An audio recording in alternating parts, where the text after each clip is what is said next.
Hanuman cinema ప్రస్తుతం pan world స్థాయిలో ఈ సినిమా క్రియేట్ చేస్తున్న రికార్డులు అన్నీ ఇన్ని కాదు.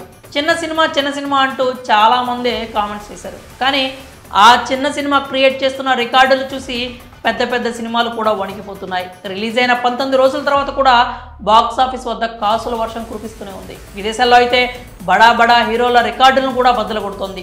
యూకేలో బాహుబలి రికార్డును కూడా బ్రేక్ చేసింది. ఇవన్నీ ఒక ఎత్తు అయితే ఇప్పుడు హనుమాన్ సినిమా 92 ఏళ్ల తెలుగు చలనచిత్ర పరిశ్రమలో ఎవరు క్రియేట్ చేయని రికార్డును క్రియేట్ చేసింది. ఇది మాత్రం చాలా స్పెషల్ అనే చెప్పాలి. హనుమాన్ సినిమా రిలీజ్ సమయంలో థియేటర్ల విషయంలో ఎంత రచ్చ జరిగిందో అందరికీ తెలిసిందే. హనుమాన్ సినిమా వాయిదా వేసుకోవాలి అంటూ చాలామందే చెప్పారు. కానీ ప్రశాంత్ వర్మ, నిరంజన్ రెడ్డి మాత్రం వెనక్కి తగ్గలేదు. అనుకున్నట్లుగానే జనవరి 12న రిలీజ్ చేశారు. స్టార్టింగ్లో థియేటర్లు తక్కువ సంఖ్యలో దక్కినా కూడా మౌత్ టాక్ వల్ల క్రమంగా థియేటర్ల సంఖ్య పెరుగుతూ పోయింది. ఇప్పుడు ఎక్కడ చూసినా ఈ సినిమానే కనిపిస్తోంది. ఓవర్సీస్లో ఈ మూవీ రికార్డులో ఊచకోత కొనసాగుతూనే ఉంది. యూకేలో ఏకంగా బాహుబలి రికార్డును బద్దలు కొట్టింది.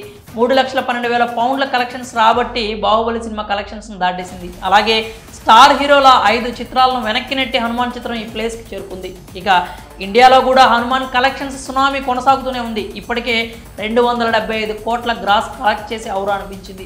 ఈ ఫీట్ సాధించడానికి హనుమాన్కు కేవలం 19 రోజులే పట్టడంపై చాలామంది ముక్కును వేలేసుకుంటున్నారు. నిజానికి చిన్న సినిమా ట్యాగ్తో వచ్చిన హనుమాన్ ఇప్పుడు 300 కోట్ల కలెక్షన్స్ మీద గురిపెట్టడం చూస్తుంటే ఇది ప్రశాంత్ వర్మ మ్యాజిక్ అనే చెప్పాలి.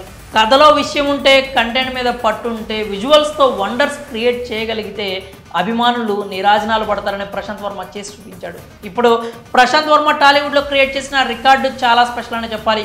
ఈ 92 ఏళ్ల తెలుగు చలనచిత్ర పరిశ్రమలో ఎవరు క్రియేట్ చేయని రికార్డును హనుమాన్ క్రియేట్ చేసింది. అదేంటంటే సంక్రాంతికి బరిలో దిగి 275 కోట్ల గ్రాస్ కలెక్ట్ చేసిన మూవీగా చరిత్ర సృష్టించింది. ఇప్పటి వరకు టాలీవుడ్లో సంక్రాంతి స్పెషల్గా వచ్చిన ఏ సినిమా కూడా ఇన్ని కలెక్షన్స్ రాబట్టలేకపోయింది. ఆ ఫీట్ని హనుమాన్ సినిమాతో ప్రశాంత్ వర్మ సాధించాడు. ఇప్పుడు ప్రశాంత్ వర్మ నుంచి రాబోతున్న జై హనుమాన్ సినిమాపై కూడా అంచనాలు భారీగానే ఉన్నాయి.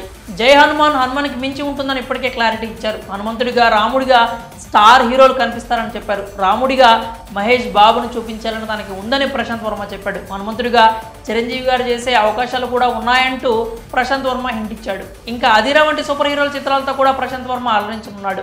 ఇదే క్రియేటివిటీ, కాన్ఫిడెన్స్ ఉంటే ప్రశాంత్ వర్మ ఏదో ఒక రోజు హాలీవుడ్ కూడా పోటీ ఇచ్చినా ఆశ్చర్యపోవాల్సిన అవసరం లేదంటూ ఫ్యాన్స్ కామెంట్ చేస్తున్నారు. మరి హనుమాన్ చిత్రం సాధించిన ఈ రికార్డుపై మీరేమనుకుంటున్నారో మీ అభిప్రాయాలన్నీ కామెంట్స్ రూపంలో తెలియజేయండి.